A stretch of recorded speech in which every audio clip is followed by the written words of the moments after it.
Good afternoon, esteemed honorees, distinguished guests, friends, and family. On behalf of the Board of Directors of the ANCA-Western region, I extend a heartfelt welcome to you all. We are delighted to have you join us to recognize and honor outstanding public school educators Anna Quintanilla, Violet De Luna, Celeste Lau, Manuel Lopez, Talar Keosean, Anita Kazarian, Tali Satamian, as well as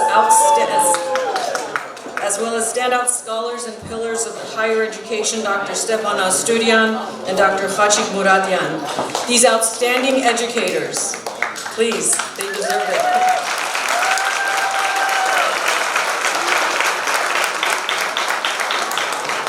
These outstanding educators have not just taught about the significance of the genocide and its aftermath. They have inspired and empowered generations of students to take action not just for the Armenian genocide, but to take action and prevent all injustices.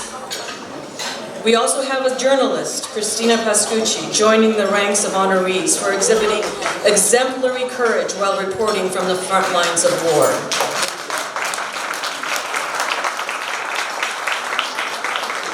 Some wonder why we continue to hold this event and our steadfast advocacy for recognition of the genocide during one of the most challenging and critical times in the history of our people.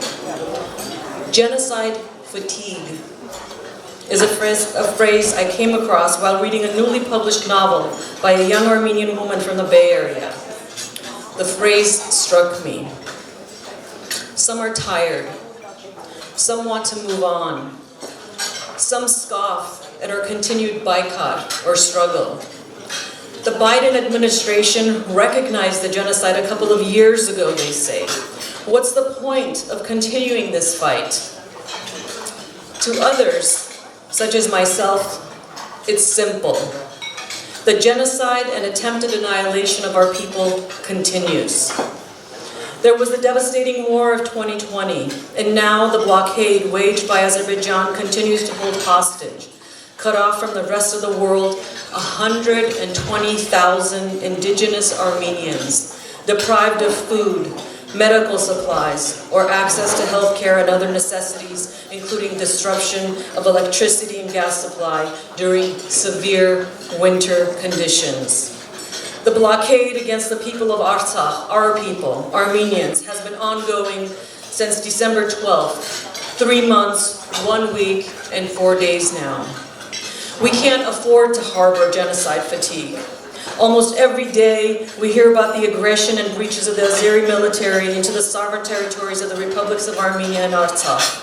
Psychological and physical torture are constant in the lives of the Armenian people. This is the same genocidal campaign begun over a century ago, which continues to be waged with impunity by the descendants of the same perpetrators of the genocide of 1915. The existential threat of our people is imminent. We cannot and will not stop our advocacy. We must and we will soldier on. We soldier on by continuing to educate the world and by recognizing outstanding educators who go above the call of duty to ensure this dark chapter of this history is taught and not forgotten, to ensure that justice prevails.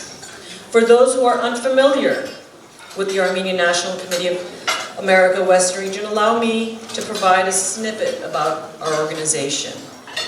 It is the largest and most influential Armenian American grassroots advocacy organization in the Western United States.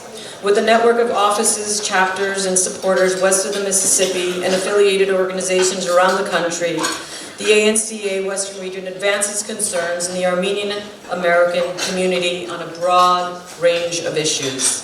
Nearly a decade ago, we created the Education Committee with the goal of educating students, teachers, school districts, and administrators about the Armenian genocide. Thanks to the dedicated members of the committee, students and teachers now have a plethora of resources to learn about our history, about our current struggles in Artsakh.